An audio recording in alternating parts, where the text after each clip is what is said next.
Yeah.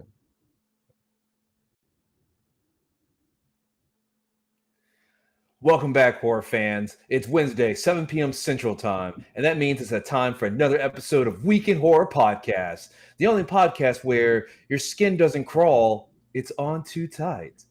Thank you for joining us for our live show, and to all our podcast listeners, be sure to check us out so that you can interact directly with the show. This week, we're covering select films released in horror history, May 30th through June 5th. Thank you all so much for joining us. I'm Eugene, and with me tonight is Alex and JL. What's up, everybody? Good evening, everyone. So we actually had a major film come out today, a major horror film, and it's such a shame because I was not able to watch. We can still talk about it. No, we can. Get the fuck out. Yeah. I'll just take my headphones off and I'll just like. Well, before we jump into that, let's give a quick nod to the guy behind the scenes, Johnny O, who's running board for us tonight. So we do appreciate that, Johnny. Thanks, Johnny. Thank you, Johnny. JL couldn't do it without you. I couldn't do it without all three of you. Aw. And of course, hi everybody. And of course, my beloved wife Angela in the back, who is doing all the editing and making these shows actually listenable. So people actually don't get bored or falling asleep, like when they listen to PhD Tony. Nobody wants to fucking hear us. Hi, PhD Tony in the chat. All the people in the chat are just Angela on different accounts, aren't they? Yeah. All right, let's take a quick before we jump into what Eugene was mentioning, because there is something cool that we want to talk about, and a lot of the people who are here in the chat were with us when we streamed it on the Discord server. But we got some people in the chat to say hello to. So who do we have? We have Gavlar, the Hand of Zod. Fuck, I love that dude's name. The Hand of Zod is here with us. He's one of our amazing patrons. Thank you. He says, hey guys, he was here. He was actually here the very first one. He was here a bit early. So it's good to see you, Gavlar. NA, another one of our amazing patrons, is here in the house. Good to see you, sir. Always with us during our Discord movies as well. Charlie Welch, the only man you never make a bet with. Good to see you. He says boink, and he has arrived. Tina Jones, lovely to see you, hon. So glad that you're here. Always good to see you. And Ivy Gentry, good to see you too. And who else do we have? Oh, yes, PhD Tony, one of our amazing patrons and one of the forebearsmen of the apocalypse. And he's in there talking shit like he usually does. A selection, he says, a selection of some of the greatest cinematic masterpieces of all time this week. And then follows it up with, that's why they're late. Screw it. The sack of turd speaks for itself. Boom, boom, boom. Yes. Thank you, PhD Tony, for all the love that you do not show us. And in the house, Jinju, hello, good to see you. And Skooma, where'd he go? Skooma Cat. Oh, fantastic. I think this is Skooma Cat's first time in the live stream. Thank you, Skooma Cat, for joining us. I'm so glad to see you. Welcome. So glad to have you here. And it looks like it's it for the moment. No doubt we will have some others popping in as we get along. But yes, Eugene, you did bring it up. There was a big release on the 21st. It was just a few days ago, and we streamed it because it was actually the last day of my job, the last day I was at work. And as a celebration, I wanted to stream it live to our Discord server. And that was Zack Snyder's new zombie film, Army of the Dead. Yeah, dude. Yeah, let's talk about this one. So we streamed it. So I streamed it, and yes, awesome. And it was there he is. And Skooma Cat says, how are you? We are doing fantastic. And yes, it was Skooma Cat. This is Skooma Cat's first live stream. So glad you're joining us. And Chris Durham Music Channel has popped in. And his answer for tonight's trivia question is Virginia Leith in The Brain That Wouldn't Die. I guess we're going to find out, aren't we? How did you know? So I streamed this in the Discord server the day it hit. And then Angela and I just watched it earlier today. I wanted her to see it too. So, number one, audiences are divided. Critics are divided. What did everybody in the chat think? I think people in the chat were divided as well. But let's start here. So, Alex, what did you think of the movie? It was great. I mean, we talked about this a little bit, and I got real excited because seriously, at the end of it, I was like, I need more of this story. The way that it started out was fantastic. There was a couple of things we had talked about over Facebook. It was kind of wait a second. But what about this? These plot holes that may or may not have been there. right off the bat, but it made you think the whole movie. And JL, you mentioned some Easter eggs in the movie, so I went back and rewatched it again because it was that good, and found a couple of things. But I think you know a lot more about those than I do. And Eugene, what do you think? I haven't seen it yet. You actually haven't watched it yet? Yeah, I have not. I have not watched. It's on my list. I wanted to watch it today, but I locked on everybody for the post-production side. And so I was doing contracts and stuff like that. So I will watch it by next week. Awesome. And Johnny, I know you're listening to the back. Have you had a chance to watch it yet? I watched a bit of it when you were live streaming the other day. Okay. Yeah, what I saw, I enjoyed. There were some things I didn't like, but okay, that was a super awesome review. It was good. There's some good parts. Some of it was good, some of it was bad. No, but seriously, like just from like start to finish, it was like the everything was done well in my opinion. Plus, it was Zack Snyder, so. Well, we did have some opinions in the chat. So Charlie Welch thinks Army was awesome. I as well thought it was an awesome movie, and even better the second time around because I saw things that I didn't see the first time. And he says Army of the Dead was terrible. I couldn't finish it. Sorry, not sorry. And some people didn't dig it. Some people really did. Some critics thought it was completely lackluster and it was overblown hype. Some people did not. I am curious. Let us know in the live chat what you thought of the movie. And also keep in mind that as far as plot holes go, there is, before the movie even released, there is a plot. Do what? You rang? What do you mean I rang? Oh, never mind. I just heard my name. Sorry. Oh. Anywho. So, but keep in mind that there is before this film before it actually dropped, there was already a planned animated prequel that's part of the universe to explain a few things, because I don't know if we want. I don't want to spoil anything, but I know that we got to know how many people have actually in the chat have actually seen the film.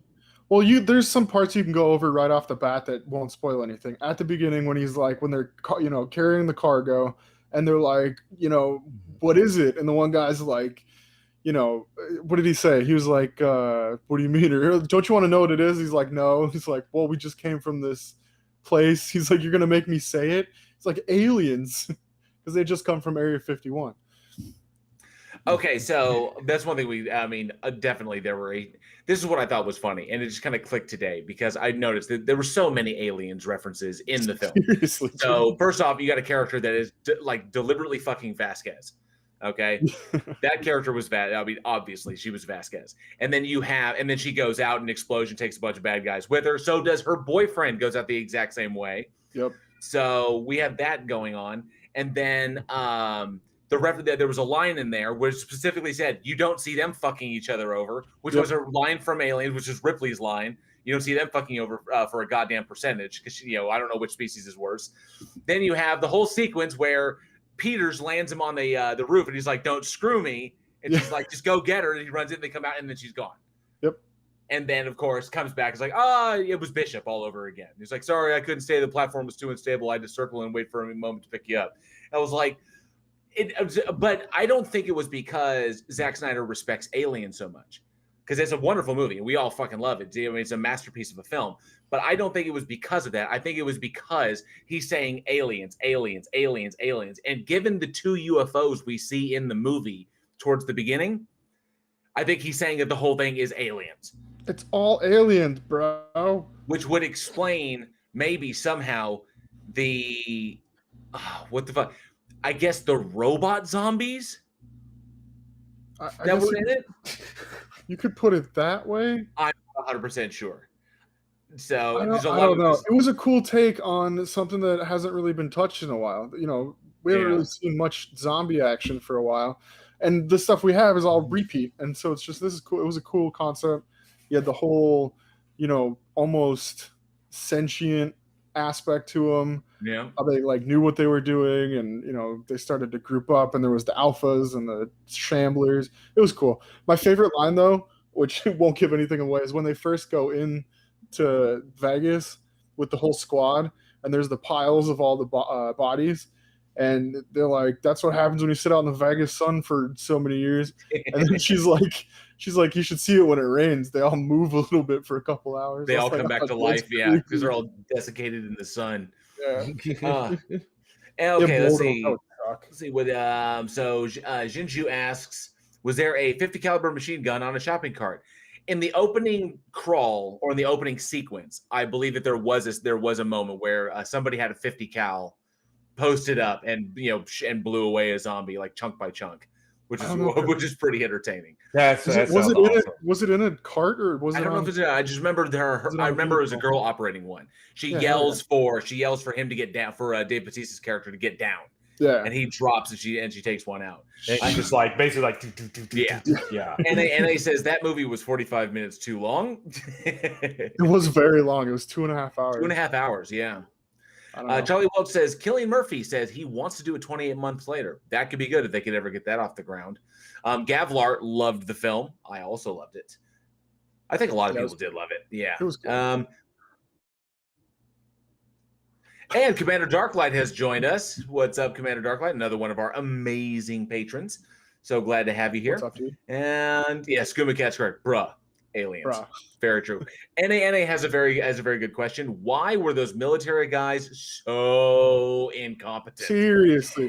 That was the whole thing. We were talking about how the one truck that was off to the side was somehow inoperable, even though it had nothing to do with the blast. And that was like, the driver was all jacked up, and he just sat there the whole time holding his head like, Well, one thing that bugged me. We gotta go. One thing that bugged me is that when he grabs his friend, he's like, we gotta go.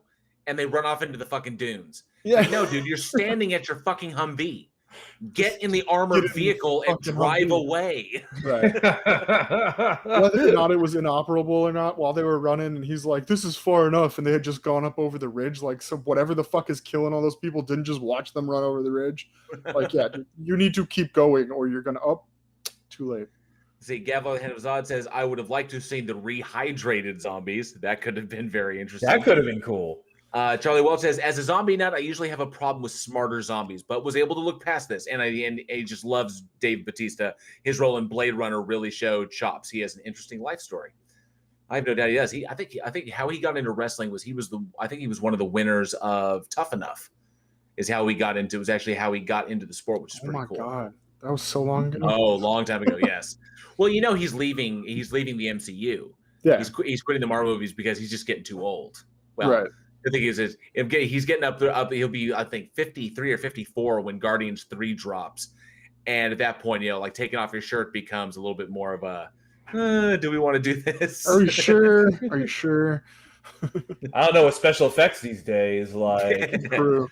Jinju sounds like if they took every horror, it's that this movie sounds as if they took every horrible zombie movie stereotype and mashed them together, kind of like that Dubé movie level.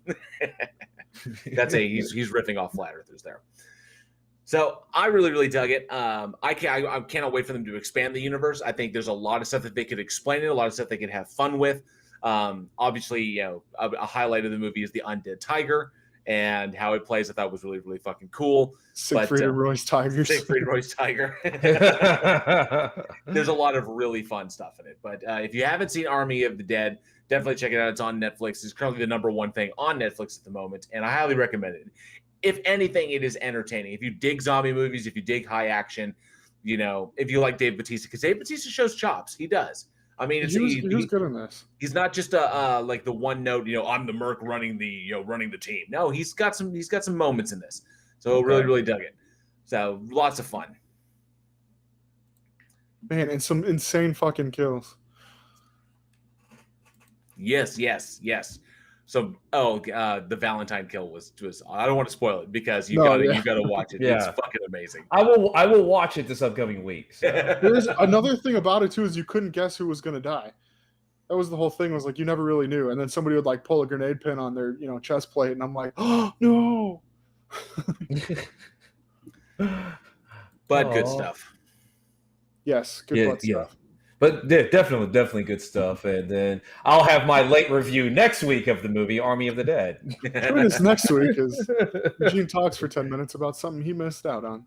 Yes, exactly. Just to feel included. Worth a watch though.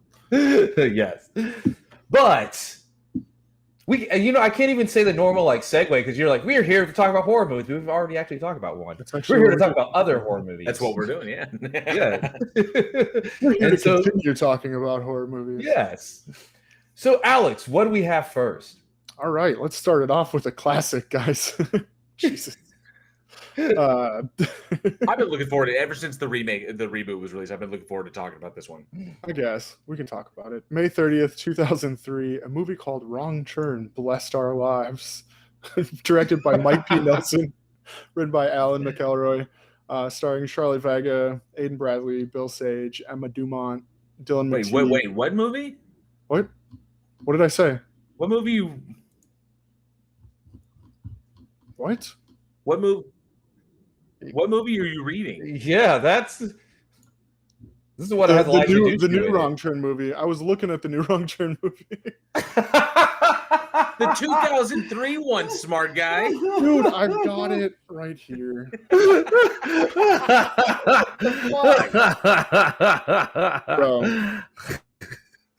I haven't seen the new one, so I was trying to look at what it was like. Okay, I'm sorry. Tony Regime in the house. Good to see you, Tony. Yeah, keep it going. Jesus Christ. Anyways, Wrong Turn, 2003. I quit. It's too late. It's written in the script. It's right in the script.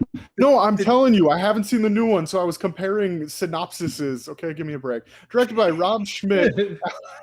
Written by Alan McElroy. Actually, same writer. I did not know that. See, I'm learning things.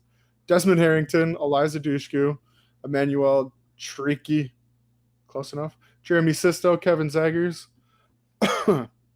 See, fuck you, J.O. The script. What the hell? What? What do you mean, what the hell? How am I so off? It was the 2021 version. You're off by 10 years. Movie. You were just talking about the reboot. I'm backtracking here. Anyways, group of teenagers crash in the woods, and then they walk off into the woods like stupid fucking teenagers, and get eaten by the woods people. By the woods people. It's so basic. It is a basic. Oh yeah, and not an original trope, but I did like what this movie. Gavlar hand of sauce is really Alex. That's fucking funny. But I dug. It's been days since I slept. This movie was tapped into. I mean, as early. I think one of the, as far as like graphic violence, as far as the kind of violence that's showcased in this film, Wes Craven tapped into that with The Hills Have Eyes, and one of his earliest movies. And the idea of of humans falling prey to other humans, then eating them, and cannibalism on it. Before that, cannibal films typically came from either from Italy or France. They were typically foreign films that were where they could get away with shooting really, really violent content. And then then they were transferred over here. But Wes Craven tapped into it with The Hills Have Eyes. But I like this movie because obviously it takes two things that we really, really love: hot chicks and inbred cannibals, which both belong in the horror genre. And I dug it because we hadn't gotten anything like this in some time. Because both these things, one thing that I got while rewatching this film. And something that dawned on me, I wanted to get your guys' opinion on as far as writing goes, as far as storytelling goes. So there's an odd kind of juxtaposition here because hot chicks, and I don't want to apologize to anybody. I don't want to offend anyone, but I'm thinking this from a storytelling perspective. Hot chicks, what you want to do? You want to get them out of their clothes, okay? It literally is all about that. It's all about getting underneath or getting, just kind of like, whatever. Yeah, if you want to have sex with them, being, shit like that. But cannibalism is also kind of a form of doing the same thing. Only instead of their clothes, it's like, the meat off their bones. So there is an odd, it just seemed to be a strange symmetry there. And so having the two together seems like we want that for the girl. But then that is twisted in the story by the villains of the film, going even further, going to the extreme of that. And I thought that was as the audience, I'm sitting here watching this going, wow, Elijah Dushku, she was really smoking hot. God damn, I'm going to totally space on her name. Sorry. Her name was right there. Lindy Booth, super hot. Emmanuel Shriki, really, really hot. And I'm looking at, and I'm watching these girls, and then watching the really bad guys, watching the cannibals doing the most twisted and extreme version of what I want to do. Undressing them, but going so far and to the point of killing them and eating them. So, but if you look at it, it puts it struck me on this rewatch, because this didn't occur to me back in 2003 when I watched it before. Mm-hmm. Maybe it's just years down the road I'm being able to put this into this kind of weird perspective that it taps into a primal fear and a primal desire at the exact same time, and makes it very, very effective. And why this film, I mean, obviously there's something very affecting about this franchise. They wouldn't have given it 6 goddamn movies and a reboot if there wasn't something that spoke to humans, that spoke to the audience on some deeper level. And obviously, I think, in my opinion, it's hot chicks and cannibalism. Hold on, I got 2 questions. I got 2 things real quick, Joe. Do you eat people? No, I do not eat people. Okay, all right, just had to clear that. Would you if you could? No, I would not eat people if I could. It's an extremely interesting and honestly terrifying take on whatever. Jesus. See, JL is scary. When it comes with movies, in terms of like hot chicks, no. always used for marketing, and the thing is, when you come from the actor and the actress world, all of them are attractive. Just everybody's attractive.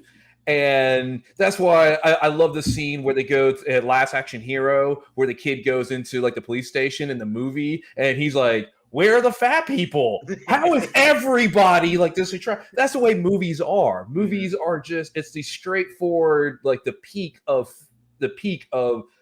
visibility of both men and women.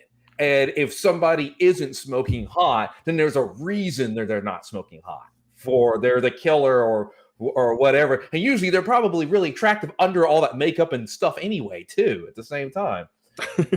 So, like, a lot of times I feel like it's just for a marketing tool.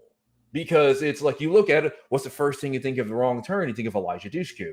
Well, what's awesome about Elijah Dushku? Well, one of the things is she's very attractive. She's nice. I actually had a chance to meet her in real life, and I got her autograph, and I got a chance to talk to her. And she is awesome. And she looks exactly in person as she does in all the movies. But she's also very attractive, too. I used my polar bear line on her. She laughed, but I didn't get her phone number. I tried. Oh, so Elijah, you swung, man. That doesn't matter. I swung though. V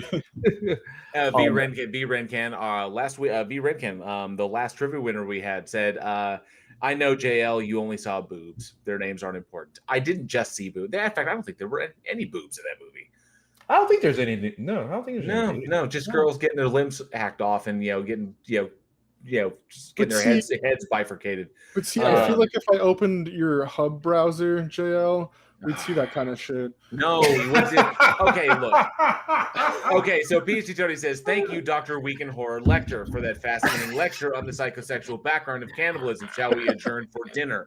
Look, this only occurred to me on the rewatch because I found myself in that moment thinking, when Libby was up on, when one of the girls was on the table and they're cutting her legs off and everything, but it's the position that she's in, and I was like, wow, there's something oddly sexual there. It was like, wait a minute, these girls are definitely sexual. These characters are sexualized. They're shot from. I mean, look at the movie poster itself. Okay, just look at the position that Elijah Dushku is in on the poster itself. Like she's being eaten by the background picture. Well, no, that she's laying back. She's not in an action pose. She's in a submissive pose. You have looked so far. I mean, the thing is, it's true because even like, so I do the thumbnails for the show, and the thing is we get a higher click rate on when women are on a thumbnail versus, say, a villain or a creature. That playing to primal. Yeah, I see what that's what people click on. So that's what I think. That's what I think. Wrong. That's the reason why I think Wrong Turn was so successful. That despite the fact that people don't really. The cannibal subgenre is not one of the. They're rabid fans of it, but it is not the biggest subgenre there is. There are larger and more, I guess, fan appreciated subgenres than the cannibal subgenre. And so someone was just mentioning that they saw a cannibal, like Tony Regime saw a cannibal movie in the 80s. It was either Cannibal Holocaust or Cannibal Apocalypse. It could have been Cannibal Ferox. Whichever it was messed up. And yeah, it was definitely, those were fucking messed up. But if you compare something like this, like the Wrong Turn franchise, to say Green Inferno, okay? Green Inferno had some hot chicks in it, but they were not overtly sexualized. That aspect wasn't played in that film. What played in that film was human beings reacting to people being eaten. That was the big thing. There was no hypersexualization. It was just lots and lots of just gory fucking violence. And Green Inferno really didn't play. It gets some hits. It was like, oh, it's a shocking cannibal movie, and it was extraordinarily graphic and well done. Like the effects of the cannibalistic effects in that were very impressive. But in this one, the cannibal effects were also quite good, but the girls were used differently. First off, Elijah Dushku, centerpiece, she's hot off of Buffy, and she's already established herself as Faith. She's already done several movies. She was Schwarzenegger's daughter in True Lies, and she's already got her cred going. Then you surround her with hot guys, Jeremy Sisto at the time, Desmond Harrington at the time, more hot girls, Lindy Booth, Emmanuel Shriki, and it literally is. The protagonists are sexualized. The villains are taking advantage of that, and we are along for the kind of vicarious ride. Only we're disgusted because we want to take the girls or the protagonists to one point, and then the cannibals take them even further, which is why kind of like it draws us in. It's like, oh, I'm drawn to this point, but then they take it and I'm disgusted more to see. Now I'm all fucking confused, and I have the weirdest, confused erection ever. So. But that's what occurred to me. It was like, wow, that was impressive for the writers, especially for Alan McElroy, to notice that, to basically bring the audience along that ride, to basically say, we're going to go to this point, and you're going to be sexually invested, and then we're going to go even further, and you're going to be disgusted. But the point of your disgust is going to come while you're already invested sexually. And this goes into the very, very final. The final Wrong Turn, the final in the franchise, was there was a scene where two people are having sex. So the guy and the girl are having sex. He's got her like freaking like legs up in the air, pounding the shit out of her on what they don't recognize as a fucking sacrificial altar, which is hilarious to me. Like, what is this thing? Fuck it, let's have sex on it. And then the cannibals come out and each grabs one of her legs, and they just like snap her fucking legs off backwards. And it happens very, very quickly. So in that respect, this writer had a penchant for doing that, for drawing the audience in down a particular path, and then 180. Now we're in the realm that's going to disgust you and horrify you, and you're all like, but I'm committed in this way. And I think that was the key to this franchise's success.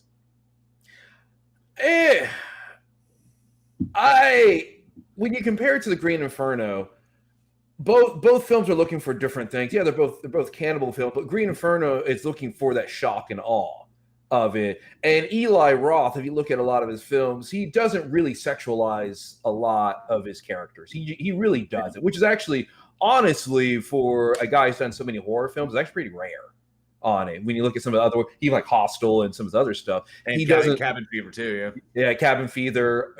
I think he did Slither too, right? No, that was James Gunn. James Gunn, okay. So, but Eli Roth, he doesn't really sexualize a lot, and he goes into that shock, gore, extreme, push to limits. His films usually go with a very niche type of audience on it, whereas I think with Wrong Turn, they're trying to keep it more mainstream. And so it's like, okay, well, let's give you something to look at. We'll scale back a little bit of it. We won't go as far as Eli Roth, but yeah, we can throw in attractive people there because attractive people make great marketing stuff. They just do. No, the thing is like it is. It's and when you look at celebrities, it's like why are celebrities so attractive? Well, first of all, they're unobtainable. There are plenty of people who aren't famous that probably look better than every celebrity out there, even the Scarlett Johanssons and all that. There's probably women out there that look better than Scarlett Johansson. But why is Scarlett Johansson so sought after? Because she's unattainable. That's a good point. Yeah, she is. She's unobtainable. She's rich. She's successful. Yeah, Everybody wants her. She's no Mila Jovovich. She's the perfect being. There you go. So many people want, and another thing is so many people want them. You can have that girl down the street that could be more attractive, and yeah, you may personally want her, but Scarlett Johansson is even more desirable because more people want her. Interesting.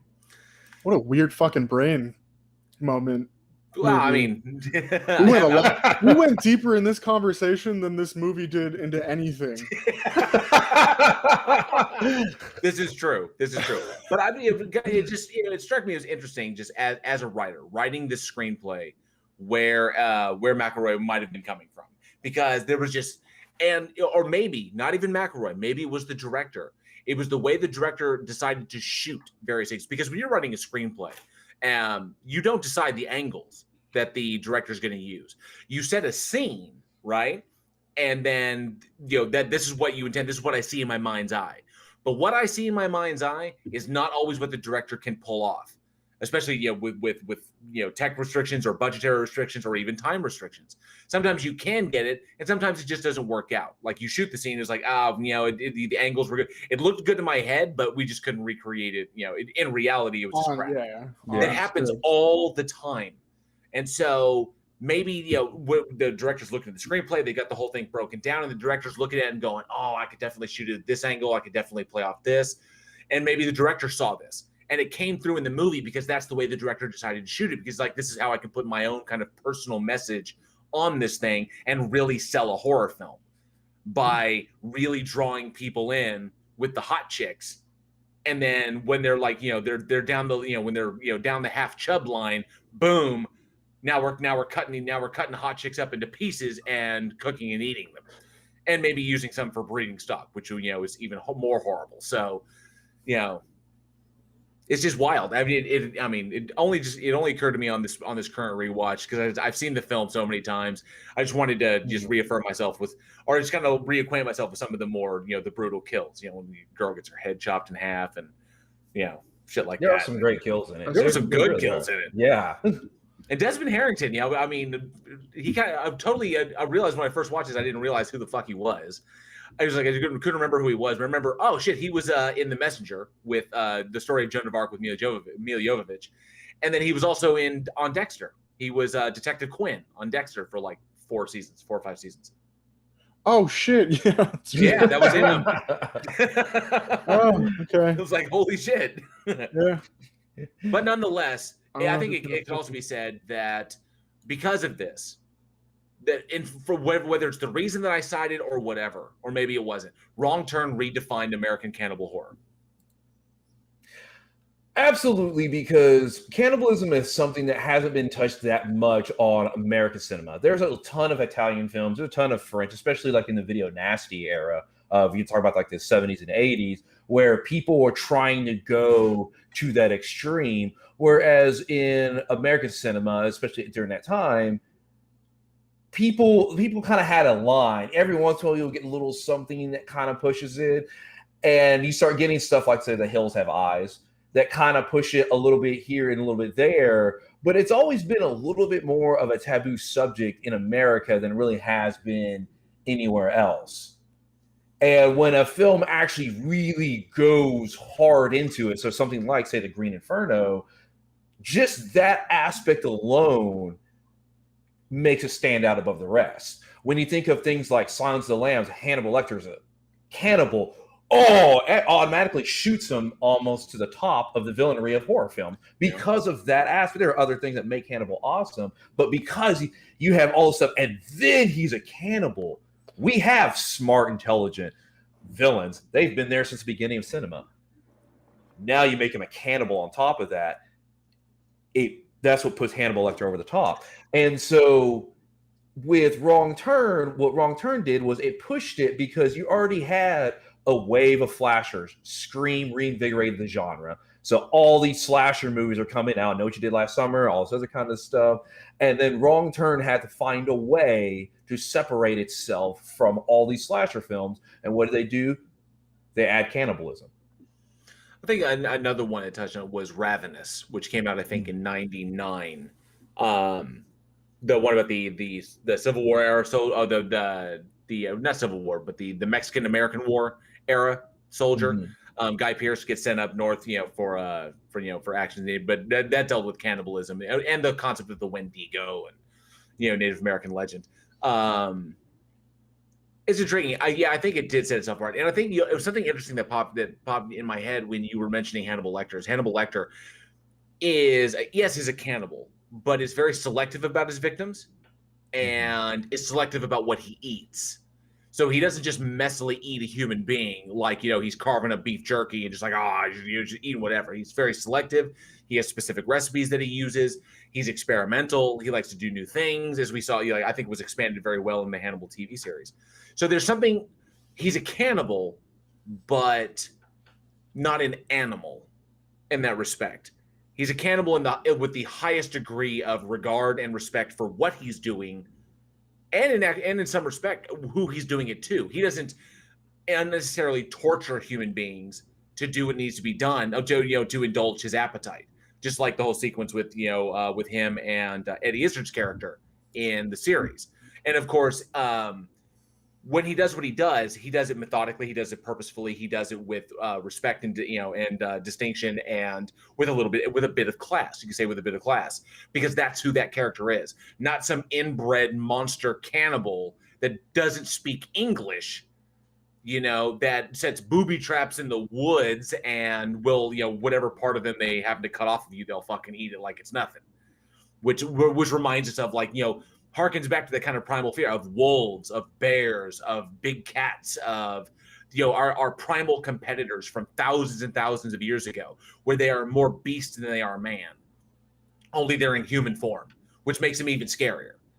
So they're ravening wolves and shit, and that may be what set apart, because it really, really got down on that these were almost primitive human beings, deeply recessed from society, so much so that they're not running around with like guns or like assassin killing people or stealth killing people. No, they're traipsing through the woods and attacking people with axes and bows and arrows and handmade traps and shit, which is, I think, lends itself to the scariness. Well, yeah, but the thing is you start talking about, they track people through the woods, axes, and all that kind of stuff. There's been a ton of slasher movies that's happened on it. But what I'm talking about in terms of taking to the next step of adding the cannibalism, when we're talking about Hannibal Lecter, there are plenty of villains who are smart, they're cunning, they're very methodical, and they can go and kill, and usually they leave it alone or display the body or something like that. And then Hannibal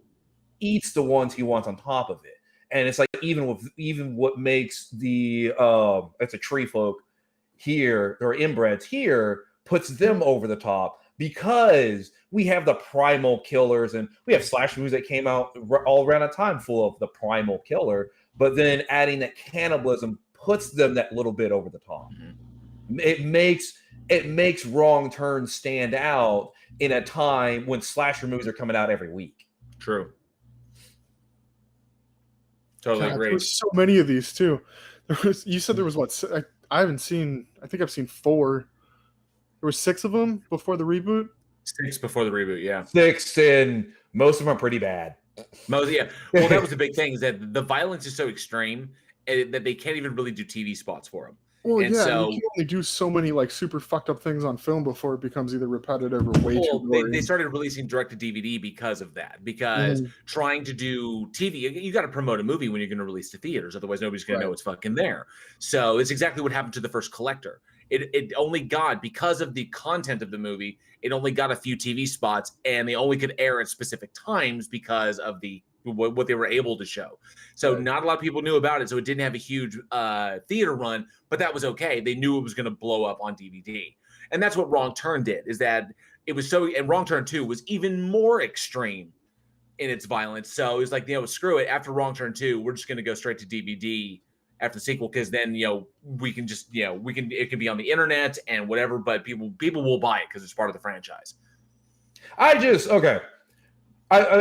love the first one. When you start getting into some of the direct-to-DVD ones, like the fake-ass town in, I think, Wrong Turn 6, that you can tell it's a fucking soundstage. Like, they quit trying. I understand you get they still have some creative kills and stuff when the girls are on the snowmobile and they get decapitated by the wire. That was a pretty rough one. Yeah, there's some good other moments in the franchise, but boy, it gets rough to watch after a while. The one that still gets me, I mean, there's so many, and someone mentioned in there, and the George said Wrong Turn was the first movie to genuinely scar me. The kills, crazy realistic and jarring. I remember not being able to get that image of the decapitation at the jawline. And then the bottom falls out and the top of her head is still there. There was there's freaky shit like that, but it was the one with I think it was in 5. 5 was the one during the blizzard at the insane asylum, and when the cannibals are fondueing somebody. Oh yeah, that was that. I still, that one just kind of like is still in my head, because like because setting up a fondue requires like effort, work. You have to know what you're doing, and the fact that they went out of their way to fondue a person is just, I mean, come on, guys. These are like fucked up, inbred, stupid, just idiot, cannibals. And yet the class of fonduing a human being was so fucked up. Oh, let's see. What do we got here? PhD Tony says, so there can be a sexual element to objectification, one powerful expression of which is to treat someone as nothing more than food, spurning their sexual appeal entirely. It can be something, yes, I would agree with that. It's two lines of thought that are close to, they're not the same, but they are close together because they both speak the same, kind of like the same the hindbrain, the primitive brain, that area that is like deals with the things that we need, like life, things to deal with, life, food, death, reproduction, and maybe that's why it's so taboo, because they kind of they can the lines can be blurred. Jinju says, boy, put Hannibal over the top for me was he was so damned cunning. Yeah, this is true. And Tina just says, no, he just eats a brain from a living person. Technically, he fed Ray Liotta his own raw brain. The brain that he was eating was Ray Liotta's brain, but it was prepared as he likes it. As you could tell that they were cooked. Yeah, they were cooked. Oh, that's right. He cooked Ray Liotta's brain for him. Those were cooked. Those were seasoned. Those were prepared. So he, like I said, he brings a level of class to it. It's still cannibalism, but at least he's not like arm leg, zombie style. So Ivy Gentry says, and the George said, I like Milla Jovovich better than Selena Gomez, and of course, I think there was some sort of fight over Selena Gomez. I'm not sure. that's not even a contest. You got Milla Jovovich, which is like Alice from like, oh my god, sorry, The Perfect Being. Yeah, like she is the fifth element. She's the fifth element. Come on, guys. She's the fifth. I plead the fifth. Yeah, versus Selena Gomez, who I have nothing to say about her. Nothing. She is a child. She exists. About children. Wait, PhD Tony's replacing me? There was something going on that you're disposable, and PhD Tony could replace you. Oh yeah, I thought they were replacing me. No. Yes, I made the cut. Damn. Oh, we had a couple of new people join. Before we close this film out, let's say hello. Glober Mom has popped in. Good to see you, Glober Mom. Fantastic to have you here. I thought I saw somebody else. No, I may have been wrong, but no doubt. And the George said, yes, and the George said did pop in. So fantastic to see you, Jordan. Definitely hope to see you at the next film we stream, because you're usually around. So awesome. So I want to ask the audience to get this one just done and over with. Which was your favorite Wrong Turn entry? I'll give the new one a shot, but for me it was the first one, and then none of them really caught my attention after that.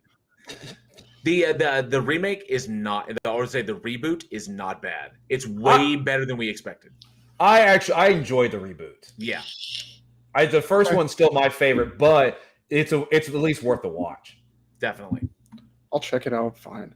Whatever. Let us know in the live chat. And if you're not with us live, let us know. weekinhorror@gmail.com. Drop us a line. Or in the comments. Or in the comments below. Thank you. If You're I didn't have very a coach here, I wouldn't be able to do this, guys. Can barely do it with a coach here. Anyways, JL, what do you get up next? Oh, we have this is gonna be great because we were so deep on that. We went so deep on that last one on Wrong Turn, and there is nothing deep to go in on this one. Released May 30th, 2006. We have the evil beastie film Cemetery Gates. So directed by Roy. Oh my god. I actually don't know how to pronounce that. Whoa, mark it down. Oh, no! I got it. Just surprised me. Roy Nyram and Roy Nyram, screenplay by Brian Patrick O'Toole, starring Reggie Bannister, Peter Stickles, and Amy Wolf.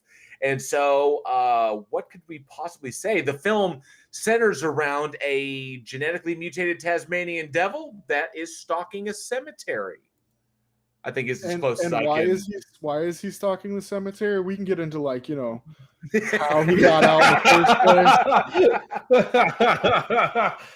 place. When I was 5, I saw my first creature, so it gets spawned into this thesis of it's the typical shit where it's the 28 days later trope where the animal activists think that they're doing a good thing and they wind up doing the worst thing possible. PETA fucked it up again. Absolutely. And so yes, it's like some genetic mutation monster, huge, weighs like fucking a ton, and it's absolutely insane.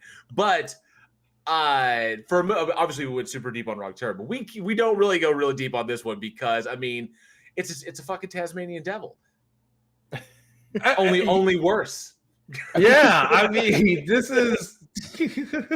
this is your typical. So they actually I think it was Patrick O'Toole. He got the script, and what caught his attention was the fact that he was like, okay, what could be like the worst possible vicious creature I could think of? And wait, no one's done a Tasmanian devil before. Those are exact words. No one's done a Tasmanian devil before. So I want to see if I can make it as vicious as possible.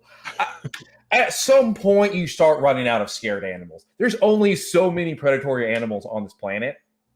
And before you're really reaching, That's true. You got sharks, you got Jaws, you got Rogue, you've got Primeval, you've got lions, gators, bears, grizzly, snakes, anaconda, alligators, crocodiles, bears, big cats.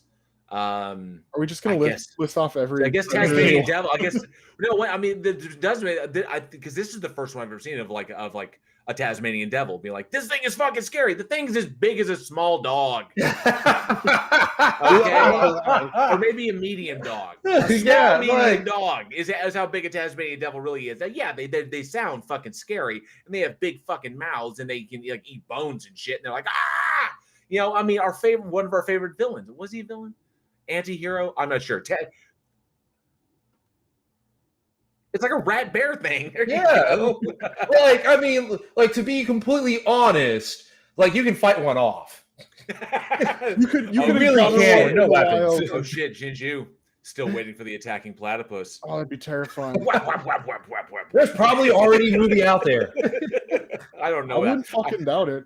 I don't know what platypuses sound like. Platypi? Platypi? I don't know what platypi sound like. You can call them whatever the fuck you want. They don't actually exist. They're a figment of our imagination. But yes, but this, what was he saying? That in his eyes, the Tasmanian devil was the most pissed off, vicious creature on the planet. Fuck no, that's a honey badger. I was just gonna say, what the fuck about a honey badger? Yeah, honey badger. Don't play games, man. It's a honey badger, but apparently honey badger doesn't give a shit. He was thinking blah blah blah blah blah. He was thinking of that one, but still, it was cool to see something new. The Tasmanian devil, turned it into a monster. New Zealand did kind of the same thing with sheep, and only they turned them into mutant zombie sheep, which is funny. So because New Zealand apparently has shit tons of sheep. And of course, Tasmania has Tasmanian devils. So there you go. Huh? They're platypus. Platypus? Platypus. That's the What is it? plural. What is a Okay. group of platypus called? No, not the plural. Like, there's like a murder of crows. Is there like a flop of platypus or something? I don't know.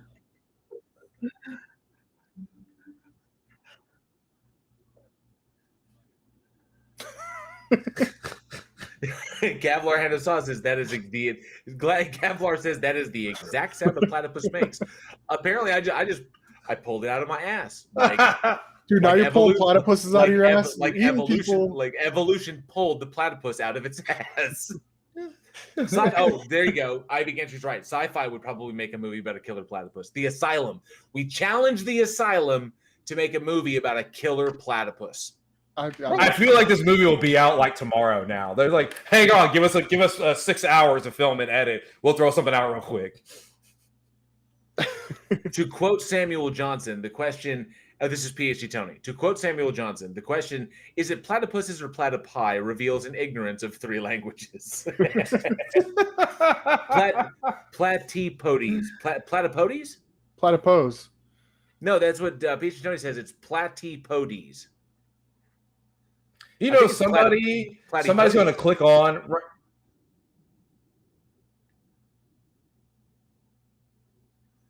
Platypuses? Platypuses. Tony Regime says he'd rather take on a Tasmanian devil than a honey badger. Oh, fuck right. yeah. Any that. Yeah, absolutely. There's no choice in that. Yeah. I'd take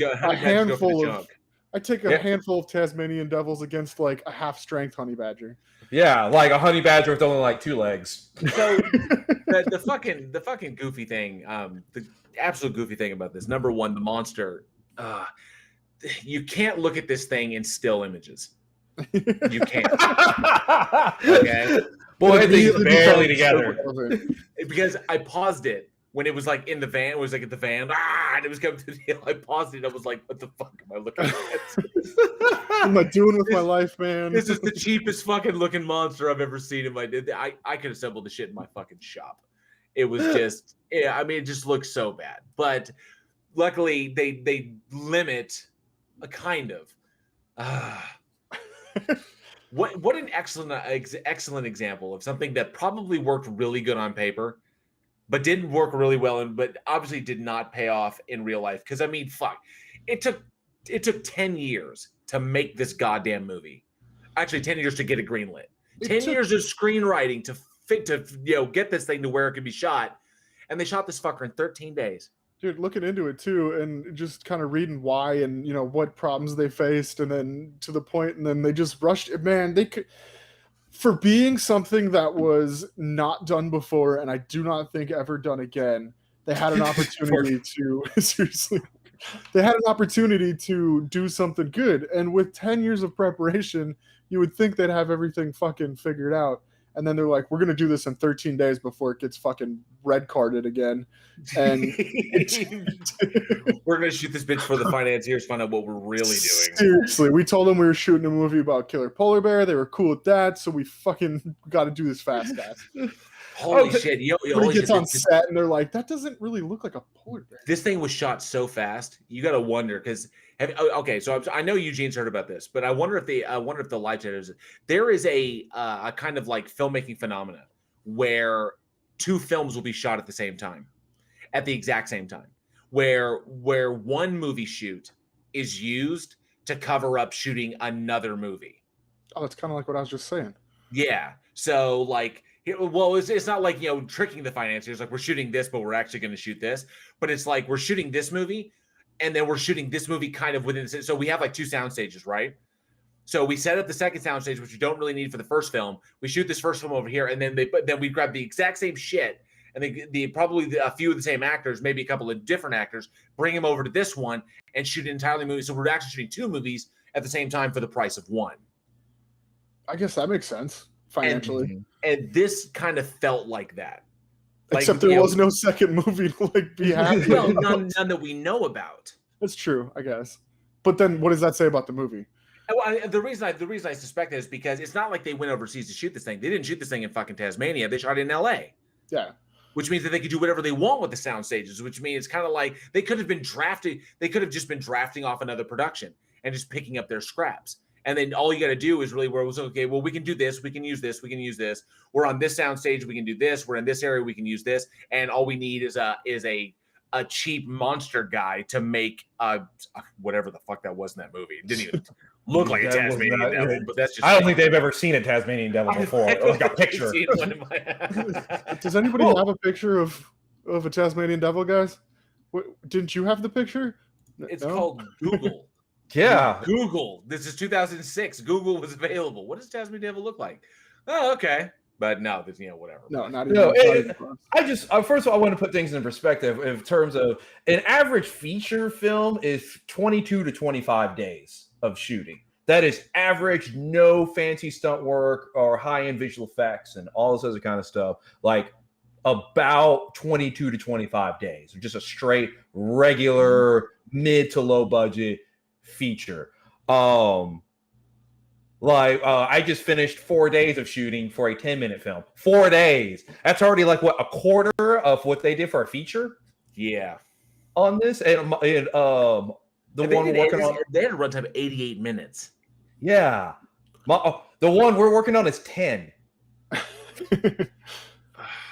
That's I guess if you want to do it right. Yeah, if you want to do it. So if they have 13 days, is completely. That's honestly like you play the camera, action, they do something, the actor trips and falls, like fuck it, move on, you just go. Yeah, just use it. Just use it. There were so many better movies that came out in 2006. You think they were scrapping off of like The Departed or something? I don't know. Obviously, and another thing that I got to point out is the names of the character. Reggie Bannister's character was Belmont, and Peter Stickles was Hunter Belmont. And Belmont, obviously, being a name from Castlevania, right? And Castlevania being extremely popular, I think this writer, or because the actual final draft was written over, I think the 2003 Thanksgiving weekend. And that's when they finally punched out, this is the one we're going to shoot. Out of 10 years, this is the one we're going to shoot. And so I think someone had been playing Castlevania that week and decided, oh, Belmont, that's a cool name. Oh, shit, that's a dope name. We could use that. We could totally use that. But I want to make a fucking rat with the weirdest looking teeth. I want to see the previous versions of the script. Like, what was the first draft? What was year 3 like? Year 3. That's typically a bad sign. If your shit is languishing in production hell for a decade, you probably don't have a great movie. They convinced the right guy at the right time. It's kind of like, hey, and they got slipped. They were able to get a hold of some money, and then they just run off and they go shoot the fucking thing. That's typically what it is. Now it's I've definitely seen worse. There are worse monster movies out there. There are far, far better. Suburban Sasquatch. Yes, continue. There you go. I've seen some, but this doesn't rank up. It's definitely if you were doing like a creature feature, B horror monster movie triple feature, something like this, like let's watch a block at midnight, like a midnight showing. You could definitely show this one. You could definitely do worse. But yeah, just as far as like, you watch it one time and then you don't have to watch it again. That's really. There's nothing to be said. There's nothing like other than PETA is. No, it's gonna get me in trouble. To say that, they're gonna get mad.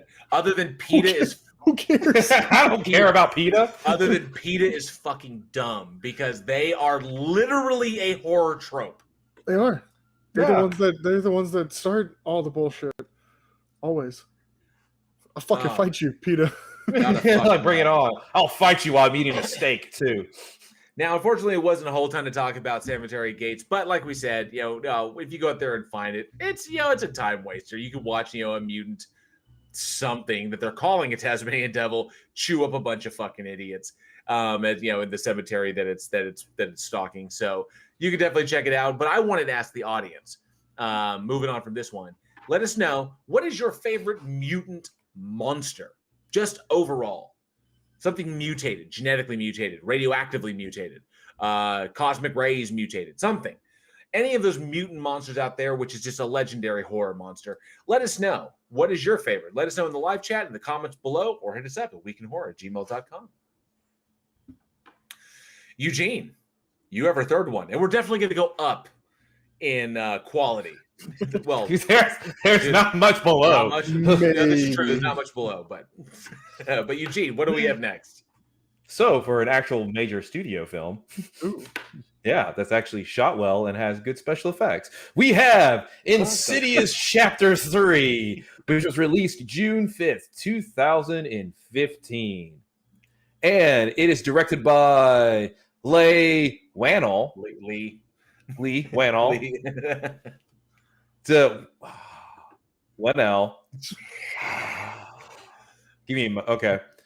Dermot Mulroney. Sorry, Dermot Mulroney. Dermot Mulroney. What do you want me to do? JL does it on yes. Dermot Mulroney. JL's like, this is directed by John Smith, starring Ray Parker, and I'm like, I ran into it too, man. It also has Stephanie Scott, Angus Sampson, Leigh Whannell, and Lynn Shay. Our beloved Lynn Shay. Lynn Shay. And basically what it is you have a teenage girl that senses the presence of her deceased mom and basically tries to connect with the dead. The problem is when you connect with the dead, all dead people here and start doing terrible things, and shit gets real. That would have been a safer version. Oh, I hit my microphone. Shit. Bro, chill. Sorry, I didn't mean to. I know you're so excited, but you got to tone it down. Well, that was it. Okay, obviously the Insidious franchise, very very popular. You mean that's the Darth Maul one, right? No, that's Darth. Okay, Darth Maul. Gotcha. I get what you're saying. The lipstick demon. It doesn't have to be so all the time. This is true. This was the first one directed by Leigh Whannell. This was his directorial debut, was directing this prequel to the Insidious franchise. And okay, I love this franchise. I really, really do. But man, this third one. So watching 1 and 2, watching 1 was like, oh my god. Watching 2 was like, hell yeah. And then you hit 3 and it's completely different than you take just such a hard. It's a backstep, obviously, because it's a prequel, but it's like a pretty hard backstep, and it was hard to follow for me after that. After 3, was there even a 4th? Yeah, there's the last key. Yeah, the last key. I never even saw it. 3 kind of turned me off a little bit, honestly. I mean, it wasn't like terrible. It was pretty. I don't know. It kind of fucked the whole. It was a super polarizing film. It really was. It was very polarizing. Yeah. Excuse me. But I mean, I have to agree with you, Alex. It felt to me, despite the fact that the storytelling is, I love the universe I love the Insidious universe, the universe that they're creating. This concept of the astral realm and the beings that exist there and beyond. I liked where it was going. The first one actually had moments that freaked me the fuck that I found were actually legitimately scary. Agreed. The editing was wonderful. They were going in a fantastic direction. They capitalized on 2. They tried new things, pushed new ground. They knew what worked, and they really, really strove to do even better, and they outdid themselves. And then this prequel comes along to try and give a little bit backstory to Lynn Shay's character, because she's become kind of the superhero of this franchise, and it felt very safe. That was my problem, is that Insidious pushed new ground. It broke new ground. I would say it broke new ground in doing something that we'd seen things like this before, but how many films have made like the astral plane and astral projection stuff a major part of their plot, where that has been the focus of where these beings occur. Now, the only reason I knew about this stuff going beforehand was because I'm just familiar with that kind of that area of, I guess, spiritualism, is people who like to believe that they can astrally project.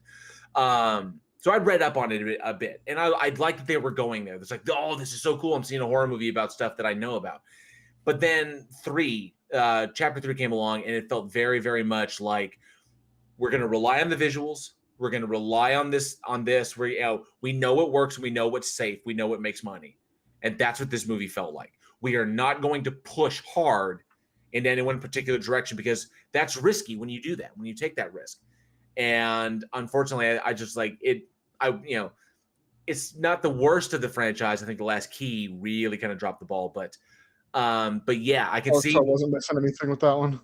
Well, as far as continuity, if you want to get something, the story, the lore, if you want to get more of the lore, then definitely watch it because there is a 5th one coming out. Oh, so I just felt like they really. I felt that Lee really took the safe route. He's the one who wrote it. He's the one who directed it. This falls on him. Well, you said it's his favorite or his first time directing, right? Yeah. And I mean, maybe that was it. He just, since it's his first time directing, just getting it in the can first. And maybe we talk about a first time director on a project that is going to be of that scale coming off the bat. A lot of directors do play it safe. And because I get what you're saying in terms of playing it too safe, but maybe he was just like, just wanted to get at least something under his belt first before maybe taking any risk. I mean, I'm not saying that's a correct move. I'm just saying maybe that was maybe that's what his thought process was. But he was also cast in the first two Insidious films. He had roles in them, didn't he? He played Lin Shaye's assistant. Yeah, but you being in it versus directing one. That's a whole different ballpark. This is true. It is a different ballpark, and we can't fault him for that. The first time that you're the guy in charge, you're the guy making the call, and you're the guy fighting with producers or financiers over the budget. You're the guy dealing with executive producers. You're the guy dealing with the politics and shit, and you're still trying to produce a piece of art. Yes, I get it. When you're just an actor, or you're just like for instance, on the project that we just worked on, I was just the writer. I have no fucking say other than what I wrote on the page, and that's it. Keep my big nose out of it, and that's all my responsibility goes. But when you're the director, everything falls on you.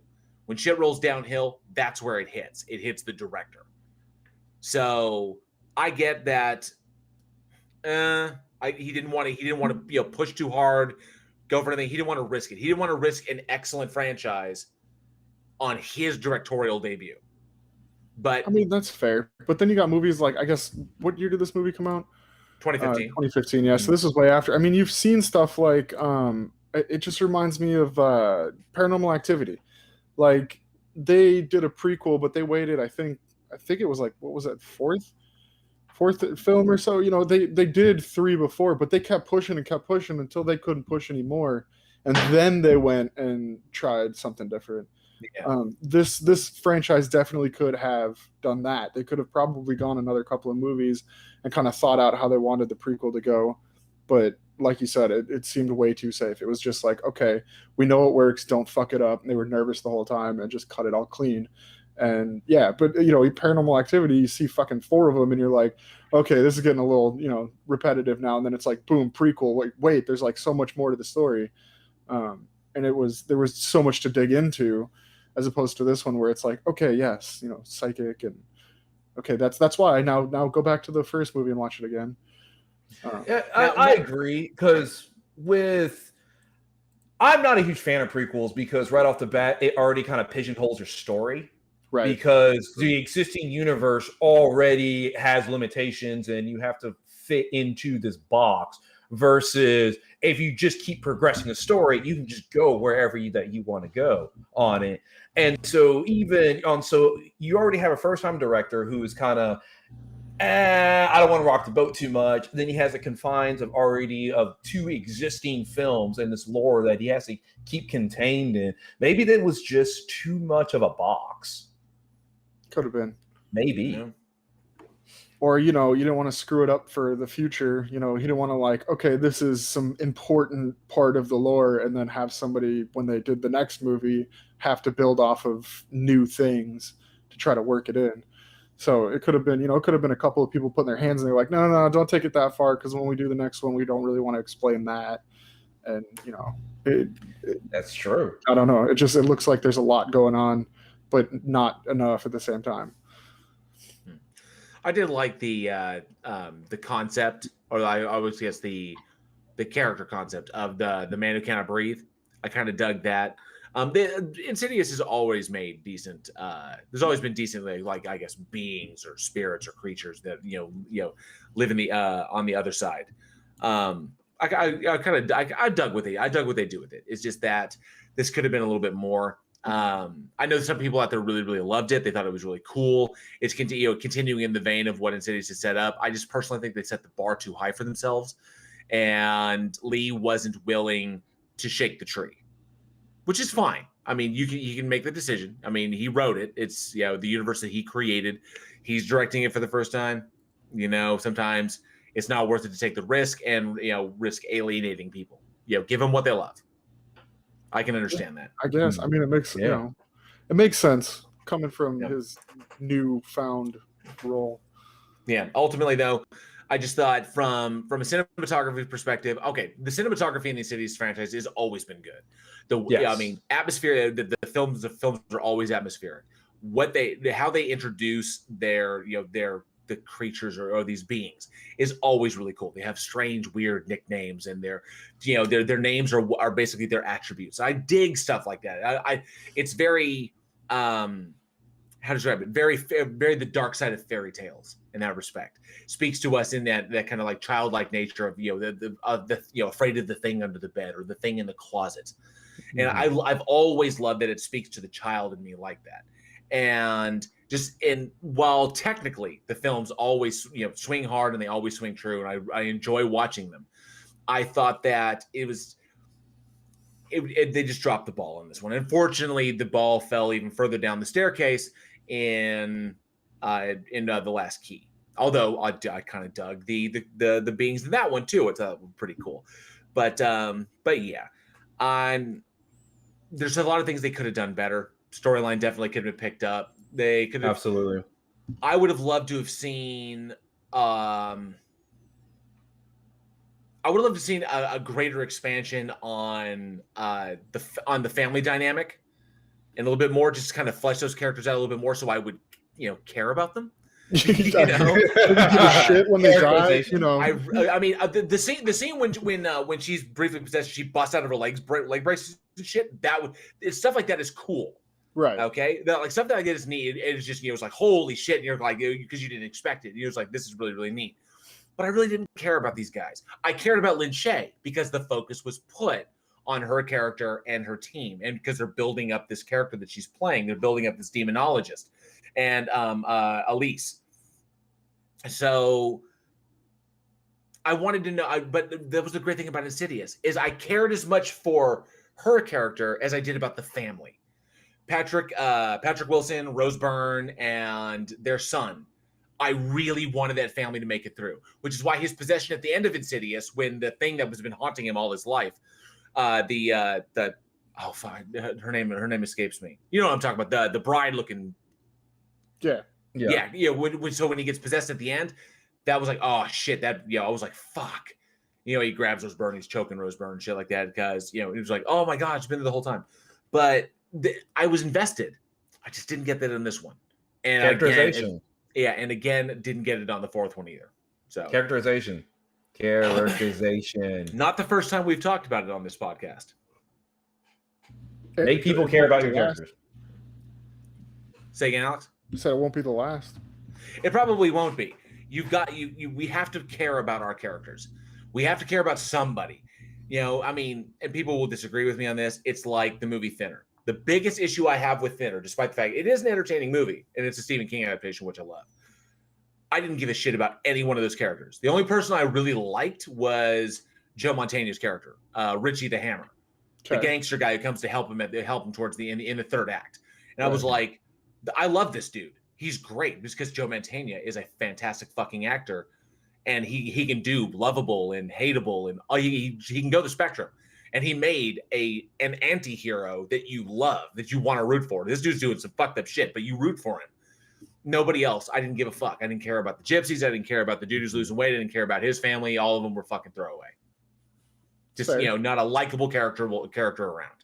So you got to at least make me give a shit about our heroes or about somebody. Because if I don't care about the victims, then I might as well just be watching Friday the 13th. With fodder. Or they're just cannon fodder. That's all. Yeah, They're just Jason fodder. Straight cannon fodder. I don't care who you are. How are you going to die? This is pretty much it. Well, we got a chance. We mentioned a couple of Insidious monsters. And what I actually want to ask the audience is, which one was your favorite Insidious monster? There are some great ones, like the Bride and Darth Maul. And it's the lipstick demon, if I remember correctly. I like Darth Maul better. That's a great jump. That's a great jump scare in a daylight. But so the lipstick demon, a whole list. Who is your favorite Insidious monster? Go ahead, type it in our live chat in the comments below, or email us at weekinhorror@gmail.com. Awesome. No, hey, so we gotta go to the live chat here for a brief second here. Hang on a second. Well, okay. Right, So number one, we had some answers to. We're gonna backtrack a little bit. First, hit the like button. Yes. Yeah, definitely smash that like button. To be So we here, had some people here, who answered somewhere like so and the George said he loved Godzilla as far as mutant monsters go. Sarcasm said the bear from the Prophecy. Excellent. That giant mutant bear was awesome. Tina Jones says Teenage Mutant Ninja Turtles. Terrifying. Have you seen the movie with Megan Fox? Oh my god. Tony Regime says if you are going for B movie creature features, then what about Killer Bees, The Bees, or The Swarm? Attack of the Killer Shrews was a good one, according to Jinju. That had dogs dressed as giant shrews in that one. Yeah, there you go. Gavlar Hand of Zod says enjoyed the Mimic movies. Mimic was also a really, really good one. And Tina Jones says The Fly as well. Mm-hmm. Excellent. And the George says, not the bees, they're in my eyes. That's a different horror movie. The bees. That's scary for a different reason. Myself, I had to throw in there Night of the Lepus. Night of the Lepus, your argument is invalid. Giant rabbits. Yes, with Bones McCoy. This is true. PhD Tony said Insidious 3, The Crappening. He also mentioned Black Sheep. Yes, Black Sheep was an excellent New Zealand horror film that had sheep, because it had were-sheep in it. I just said were-sheep, and I know people are going, what? Hold on, what was that called? No. And the George said didn't really care for any of the Insidious films, and there were people who really, really didn't dig them. Let's see. Who else is weirdest mutant horror from Tony Regime said it has to be Billy the Kid in Revenge of Billy the Kid. I have to check that out. I have not seen. Yeah, interesting. Let me see here. No, Christopher Music Channel, Animal House, the prequel. And of course, Christopher Music Channel says, getting it in the can. Ha ha ha. Some movie terminology just makes me laugh. This is true. Some of it is funny. Let me see here. Clive Wells says, hi, everyone. What is JL getting wrong today? What's up, Clive? Damn. That is a good question. Oh, wait. Is he saying, what is JL getting wrong today? Or, hi, everyone. What is JL getting wrong today? Are you speaking like I've done something wrong and you've noticed? Or are you speaking like you're assuming that I naturally get everything wrong? I think he just got here and was saying hello and wanted to know what you were getting wrong. Okay, gotcha. Okay, then I'll go with that. I'll go with that. That one makes me feel better. I mean, you did miss an intriguing section about how cannibalism is essentially porn for JL. Why do you tell people these things? Why do you tell people these things? Dr. Clive Wells, Dr. Clive Wells, excellent to see you. Thank you for joining us. Shinju says, JL was attacked by a killer platypus. It obviously failed. It would fail. It's no honey badger. It's no honey badger. Clive Wells, he gave a quite interesting and somewhat revealing lecture on the psychosexual aspects of cannibalism. Yes, PhD Tony, you were there. We sat through that. And Clive Wells says, I never realized he was into that. No judgment. Thank you, Clive. I appreciate that. There's no kink shaming here. No kink shaming. No, if there's a cannibal, you definitely kink shame them. You kink shame the cannibal.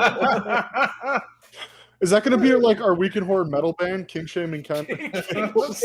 King Shaming Cannibals. I'll work on the t-shirts. King Shaming Cannibals. That is amazing. If we can get this fake band in a movie, it'd be great. That would be awesome. Oh my god, you better do it. Oh, and Juju says, might as well eat them twice. Oh shit, I just got it. Oh my god. Our live audience is the best. Oh, love you all. It's amazing. And yes, V. Rankin, you are learning so much about me today. Just that what you're learning is that I think way too hard about these fucking movies. And typically, I mean, I'm deep diving and shit. People are like, they're like, the director be sitting right there. That is not what I meant at all. I was just trying to shoot hot chicks, and then they get eaten by cannibals. Yo, it's like shit, dude. That's what I like to watch. So either way, but yeah, learning quite a bit about me. And Alex, take us home, man. All right, this was kind of a fun one, JL. Thank you for this. You're very welcome. Oh, close the month enders. The month enders are always fun because we got through the month. All of the big stuff is done. Bloodbath's done. After Dark's done. You know, we don't have to worry about anything. It's just doing a fun episode.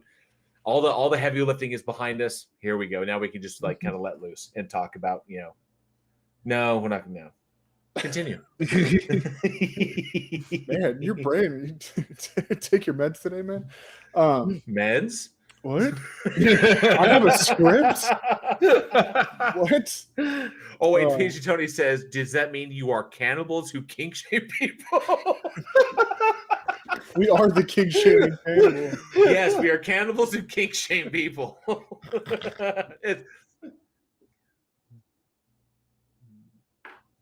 That's it. That's what we're saying. We got to create a fake band called Kink Shaming Cannibals. I can play the drums. This is Alex's idea. This has got to be a band. It's got to be Kink Shaming Cannibals. We will make T-shirts about this, and we will get this fake band into a movie.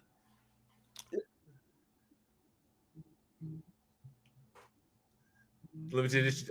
Oh. Johnny just came up with an amazing fucking idea. Don't tell anybody. I'm not gonna blow. I'm not going to blow the secret. I want this to be an awesome surprise. That's I do. Great. Johnny, Johnny, you're running about do it while we jump into this next movie. Can you send a message over to Josh? Just message him real quick on Messenger and just tell him that. I want him to get too far on what he's currently working on. Cool. All right then. So that was awesome. I can't wait to. Cool. I love it when just spontaneous shit comes up, and then we can give cool shit to the fucking live audience. Yeah. And then the live audience is like, "What the fuck is going on?" They're like, "Oh, we have no idea." That's the best part was that we were keeping you guys in the dark so we could surprise you with cool shit. Alex, take us home, man. All right, let's do this one. We are still here. Unfortunately, no, I'm just kidding.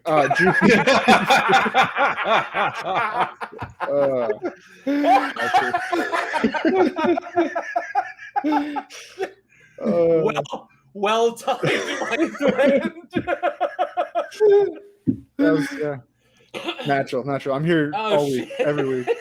We're still here, unfortunately. All right. June 15th, 2015. Pretty relatively new movie until I just realized that it's 2021. That was 6 years ago. Directed by, and then this one, see, Eugene, you didn't get fucked too bad because this one's rough. Ted Geography. I thought you should leave it at Ted. I think it's just Ted. You can't even pronounce that in English. I'm too English for that. That's got to be yeah. Geography. Geogagon. Is that your final answer? That's my final answer. All right. We're going to go with Geogagon. It doesn't even sound like a real word. No, it's not. It's like one of those fantasy, like whenever you read a fantasy book and they have to make up terms. That's what it sounds like. Grab the Geogagon. Yeah. But continue. The cast isn't much better. This is starring Andrew Sensnig, Barbara Crampton, obviously. That you got that one. Larry Fessenden, Lisa Marie, Monty Markham, Susan Gibney. This is rough, man. I like the tagline from IMDb on this one because it just goes, in the cold, wintry fields of New England, a lonely house wakes up every 30 years and demands a sacrifice, which is essentially what happens here. A family moves into a house after a tragic accident and is terrorized by spirits, ghosts, spirits, demons. Spirits, yeah. and vengeful spirits. They're trying to take the souls to hell, so I guess vengeful spirits would work. Yeah, that would work. Vengeful spirits because of what was done to them. Right. Yeah. So they get fucked over. They fuck over other people. Human behavior kind of shit. We discussed that earlier. We don't see them fucking each other over. Yeah, these people definitely tried to fuck these people over. So family has to fight against these vengeful spirits. Not only have to fight against vengeful spirits, but a vengeful town as well. I yield my time. This is true. Oh, shit. Wrong show. But I'm sorry, I just read that. I thought Safari was retarded. I'm sorry, that was a message that came through on the messenger. Okay, you do your thing. So, did anybody else get the feeling that this was pretty much just Poltergeist? Yeah, no, absolutely. It was definitely just Poltergeist. Which incidentally is the same year that the Poltergeist remake came out too. Weird. Yeah. Strange how those things work out like that. That's weird, huh? I thought I got hallmarks of it from beginning to end. Family moves into new house. They recently lost the son. The spirits awaken. It's like, oh, contact the son and like that, and then trying to get in contact with the son. But then there are other spirits, and then the townsfolk show up, and things just go completely insane. But yeah, this has definitely felt like, and now that you've mentioned that the Poltergeist remake, which was one of the next to Pet Sematary, is one of the most soulless remakes I've ever seen. The spirit of the film was just not there. The spirit of the film was the family, because obviously, the original one, we cared about them. We don't give a shit about any of these people. But in this one, at least, I can see why it was released at this time. It definitely has hallmarks of Poltergeist. It was kind of drafting off of that one. Other than that, I hate it so much because this film had so much going for it. The set with the design was good. Production was solid. Editing was good. It was a well done film, just not well written and just not original. Probably what was going on is you got 2015, you got Conjuring, you got Insidious, and that whole universe is going strong. So studios are like, all right, well, let's start capitalizing on supernatural horror. And that's where you get the Poltergeist remake, and that this one came out. And it's just flat. It's just because when you look at, say, the Conjuring or Insidious and in those films, they have a heart. I like to say it's a reason for existing. They establish a purpose. I'm existing to tell this story, and then we can build off of it. And this is like I exist to make money. That's true. Yeah. Like that. That's it. It wasn't terrible, but it wasn't, Poltergeist. None of the things that made Poltergeist great were in this one, obviously. It's your pretty much standard haunted house romp where the vengeful spirits are seeking revenge against the townspeople that killed them before, and then of course then we have the ultimate big climactic thing. The people that you expect to survive are going to survive, and they're going to get the reward they were looking for at the beginning of the film because they facilitated these spirits getting their revenge. People die in gruesome ways, and that's pretty much it. The whole thing does kind of fall flat. The only thing that wasn't flat in it was Barbara Crampton. Shit, yes. You fucking took it. You took it from me. I was about to jump in. You got it. Fine. Barbara Crampton. Mm-hmm. And if you're gonna make a horror movie, you might as well get a horror icon to be in it too, regardless of how the rest of the movie is. Barbara Crampton, who oddly enough, she got her start on Days of Our Lives in the 1980s. But you talk about a horror movie goddess. Talking about from the Reanimator series. She's in Shopping Mall. She's in Castle Freaks. She's at Your Next. She was so small. In Killbot, she was And you talk about Puppet Master and even Puppet Master Littlest Reich. Yes. You forgot Fraternity Vacation, dude. Fraternity Vacation. I mean, there's a whole list of all these. Like, I love so many things that she's been into. Like, I love them. I mean, you look at it. I mean, also she was in the 1995. I think that was the remake. No, that was the Stuart Gordon original. Yeah, she was in the original Castle Freak. Yeah. The original. God dang, she originated so many excellent franchises. And then, of course, she was in Your Next, which we recently streamed on the Discord server. And, of course, we also did another one of her films that was a more recent one, which was Sacrifice, which was a Lovecraftian horror film where she plays the sheriff, or I guess it's kind of the chief of police in a small Norwegian village where a couple has been bequeathed. They have a house there that they want to sell and get rid of, but the town itself is a part of a cult that worships undersea monstrosities and stuff. And of course, she just had a recent one come out called Jacob's Wife, where she plays a vampire. Feels very much like Salem's Lot, but yeah, Barbara Crampton, legendary B horror actress, who's actually not bad. She actually does have chops. I wish she got to flex them a little bit more often, but I mean, come on, you can't go wrong. And one of the better parts of this movie of We Are Still Here. No, absolutely. I don't know. I was trying to think of some other stuff. She's in a recent movie called Jacob's Wife. I don't know if you saw it. I think it just came out. Yeah, I just mentioned that one. Yeah, she's also in the new remake of The Creep Show. That's true. She does pop up in that one. Nice. Anybody who wants to dig her contributions to the horror film genre, we wanted to bring her up because of so many of the amazing number of movies that she's been in, and the fact that she's a horror legend. One of the, I would say, to us who are big time purveyors of horror, she's, we know her well, but a lot of people might not recognize the name as readily as some other names that are in the horror genre. So I would say, if you get the opportunity, definitely check out the documentary In Search of Darkness, In Search of Darkness 1 and 2, where she is essentially plays herself, and it's just a documentary about pretty much horror through history. It's kind of like What We Do Here, but as a more grander look at the genre in and of itself, and highlights of the genre. And Barbara Crampton plays a large. I mean, she's among many: John Carpenter, Heather Langenkamp, Joe Dante, Jeffrey Combs, Keith David, Bill Moseley, Greg Nicotero. A bunch of people are in this documentary, but she is also in it. And you can get a chance to kind of like see the girl behind the screens. Yeah, no, check that out too. Yeah, what was the documentary called one more time? It's called In Search of Darkness. In Search of Darkness. Yes, it actually came out. The first one came out in 2019, and then the sequel came out in 2020. In Search of Darkness Part 2. So just the continuing look at the horror, basically a documentary that looks at the horror genre as a whole. Lots of really cool stuff in it. Lots of behind the scenes things, talking to the actors, talking to the amazing people that brought these horror films to life.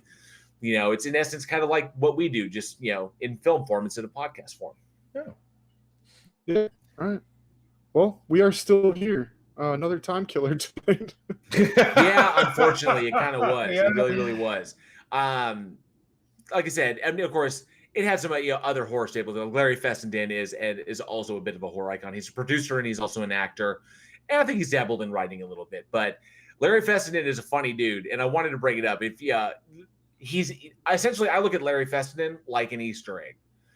You look to see where he's gonna, or maybe no, he's like a film mushroom. You look to see where he's gonna pop up, because he will pop up in films where you wouldn't expect him. So he'll have very small parts, like in Your Next. Larry Fessenden was in Your Next. He was the dude who got killed at the very beginning. The guy who was banging a girl at the very beginning of the film. He was the guy who got killed and got left on the couch. That was Larry Fessenden.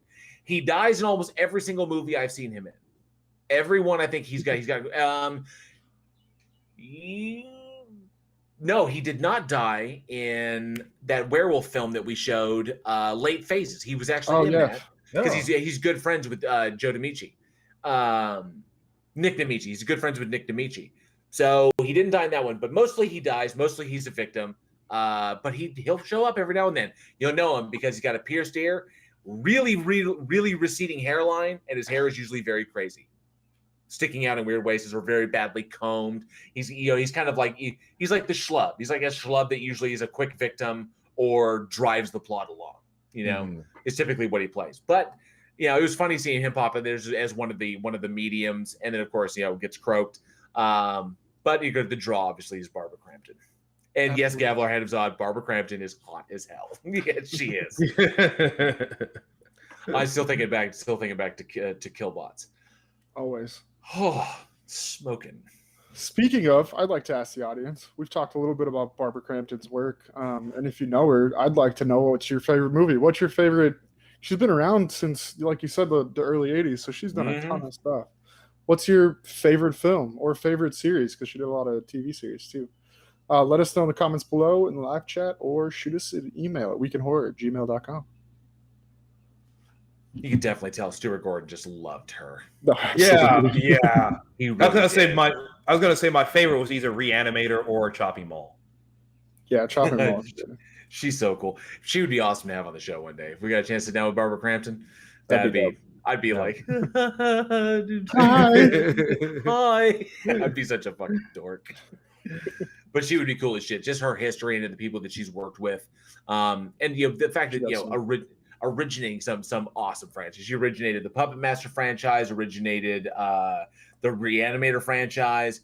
It'd be fucking cool to talk to her. She's got to be a fucking encyclopedia of knowledge there. There's got to be some cool stories for sure. Hell yeah! Oh, definitely. Oh yeah, her and Jeffrey Combs back in the '80s. I want to hear those stories.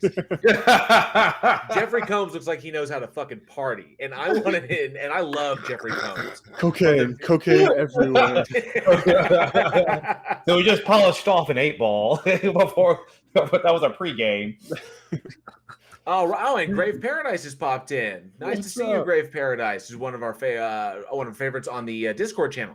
So glad to see you were able to make it to a live show. Let's see. Tony Regime says, whenever anyone mentions Puppet Master, I always think of The Puppet Master, starring Donald Sutherland, based on the Robert Heinlein book. This is true, but Puppet Master is about little puppets that have souls of people in them, and they run around and stab people to death. Somewhat. Stab, drill, kill, puke leeches out of their mouths. Yeah, like that. It's a variety. That's definitely. But anyways, JL, I'm sure the live audience is only here for one reason. So can we move to that, please? Yes. The live audience is here for the trivia. They're always here for the trivia. So it's time to give away something for free. This is going to be while we are currently in production on the next limited edition t-shirt, which we will be unveiling soon, which I think you guys will really enjoy. This one will be the current limited edition coffee mug. We're going to give away one of those, which sports art from our in-house artist, Joshua Olson, who is just an awesome, freaking amazing artist who has done all of our limited edition work for all of our previous limited edition t-shirts, and of course the limited edition mug, which we will be sending to this winner if they are the first one to get this answer correct. So everybody who's out there listening in the live chat, I hope you're ready. I'll give you a few seconds to prep yourselves, get your Google fingers stretched and ready to go. And the trivia question tonight is, what was the name of the only inbred cannibal to appear in all 6 original Wrong Turn films? I will repeat that. For a limited edition coffee mug, what was the name of the only inbred cannibal to appear in all 6 original Wrong Turn films? Simon, you're going to get us demonetized. We're not even halfway to monetize. This is funny. The first person to get the name in the chat wins the limited edition Week in Horror coffee mug. The first one. Come on, see who's got it. Nobody. Tina Jones says 42. That is the answer to life. That is the answer to life, but not the answer to our trivia question. Ray Paradise says, I don't have a clue. But Google does. Google knows everything. Somebody's got to want to. We're going to have to up these prizes, man. I know somebody's going. I couldn't find anything Wrong Turn related. That was like good. You know, I like to give away good stuff. Like I know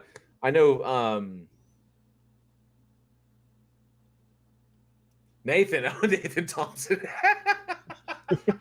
That's fucking funny. Yeah, I see your clue. Chris Jeremy's chances. Virginia Leaf from The Brain That Wouldn't Die. Unfortunately, not. Charlie Welch is the winner with 3 finger. Yes, the only inbred cannibal to make it through all 6 original Wrong Turn films was the cannibal 3 finger. He was in every single one, played by 6 different actors, which is funny, but the character was there throughout the whole thing. And PhD Tony says, when I think inbred hillbillies, I think Nathan. This is true. But yes, congratulations, Charlie Welch. You will be getting, let me write that down. You will be getting a limited edition Week in Horror mug. And that is $236. Yeah, made Mad Mark won our last one, which was that was a cool Funko Pop. That should be on his way to. Let me address something here. So Ivan Gentry says, Google is cheating. I don't do it. It's not cheating if we say you can do it. Yeah. I said stretch. Yeah, he said you can Google. I said stretch your Google Ivy fingers. Gentry, You can use it. no worries. Use Google. Week in Horror limited edition mug is going to Charlie Welch, and Mad Mark was the winner of our Shining Jack Torrance Funko Pop. See if I can find cool stuff like that. I'll definitely try and get it to our audience. Unfortunately, I wasn't able to find anything cool for Wrong Turn.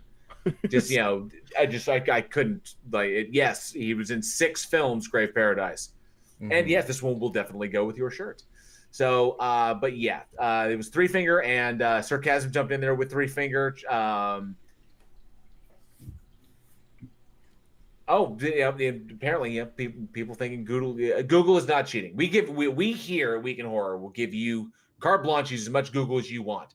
You don't know, just type it in there and see what answer comes back.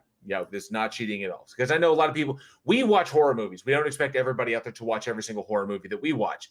So feel free to Google for the trivia answers. And also, if somebody knows the answer, they're going to be able to type it in faster in the chat than somebody that has to go and Google it and type it in. This is true. That is true. This is true. Ivy says, it just seems so wrong for trivia. I'm probably too old. Well, like I think like Alex saying, I got to agree with him. If somebody knows the answer off the top of their head, they're going to be faster than anybody on Google anyway. So just for the sake of, I guess for time, then you could always just punch it in Google and just throw the answer that way and get yourself. And also, if you didn't have the power of Google, we'd ask a question that nobody knew, and we'd sit here like idiots, for an hour. We're just like, yep. Absolutely. Well, congratulations, Charlie Welch, who used speed Google to get that through. And he was like that. Who says that was a tough Google? I bet. I bet it was. Now you have 3-fingered cannibal in your fucking search history. So congratulations, Charlie Welch. We will get you your limited edition mug here as soon as we can, as soon as we get that printed and shipped out to you. So congratulations to our trivia winner and to all of our trivia winners for the month of May. You guys have been amazing. That was Mad Mark, Sarcasm, and V. Renkin. You guys are absolutely amazing. V, I hope you really appreciated. I hope you really liked your limited edition mug that should have gotten to you. Should have already gotten to you. Sarcasm should have gotten his season 2 shirt. Mad Mark, your Funko Pop should be on the way to you as we speak. And of course, Charlie Welch will get your mug to you ASAP. So thank you so much to our trivia winners. Don't forget, check out Week in Horror. Our website, I can't fucking speak tonight. weekinhorror.net, where you can input your email address for our mailing list, and you will get a permanent entry to get a Week in Horror t-shirt every single month. So definitely check that out. Absolutely. And check out JL's website. There's cannibal. I don't have a weeb. Why do you do that? Why do you tell these people these things? If it's not there, then they won't find it. It's not there. So haha. All right. Well, we found it. But anyways, that brings another episode of Week in Horror to a close. Thank you all so much for listening, and we truly hope you enjoyed the show. Join us next week when we discuss Prometheus, Children Shouldn't Play with Dead Things, Rottweiler, and The Forest. I would like to send a special shout out to our amazing Patreons who have helped us make this show the success it has become. Glass Monster, James Jones, Alien X Gaming, The Friendly Antinatalist, Joe Knowles, Jeff Roberts, Dark Steve, Commander Darklight, Sarcasm, Craft Tequila, Anthony Purcell, Gavlar the Hand of Zod, Mike Barrett, Jessica G, NANA, Kyrie, Alexis S, and Jose Oledo. I am sorry, Jose Olado. I'm sorry. Jose, I will get it one day. I promise. I do. I promise. So, and visit us at weekinhorror.net, where you can find links to all of our episodes, our bios, our merch store at Teespring, and of course, enter your email for a permanent entry to win a mystery horror shirt every month, courtesy of $6shirts.com. And for more horror entertainment, be sure to check us out on Facebook, Twitter, and Instagram. Followers get our daily splatter, a bit of horror info every day, right to your feed. You never know what you might discover about your favorite horror films. Subscribe to our channel and hit that smash button like a zombie's head for the latest updates from the show. We really hope you enjoy the new live format, and we love to get your feedback. Please leave us a comment below, as interactions really help us with the dreaded algorithm. And lastly, if you truly love what we do here and you would like and are able to support our production, you can through our Patreon, and we have subscriber tiers as low as $1. Bonus and exclusive content and horror films every month for our highest tiers. However, if you prefer, you can support the show through our PayPal as well. Links to everything, including our Discord community, where you can find film recommendations, trailers, trivia games, horror watch parties, and even interact with us directly, are in the description below. And while the country is finally beginning to recover from the recent events, we know that things are still pretty tight for many people. So as always, simply commenting, liking, and sharing this show with your friends and the local horror community is the absolute best way to help us continue to grow. We appreciate each and every one of you for you to be one of the greatest audiences ever a podcast could have. I'm Eugene. I'm Alex. And I'm JL. And we'll see you next week. And as always, stay scared.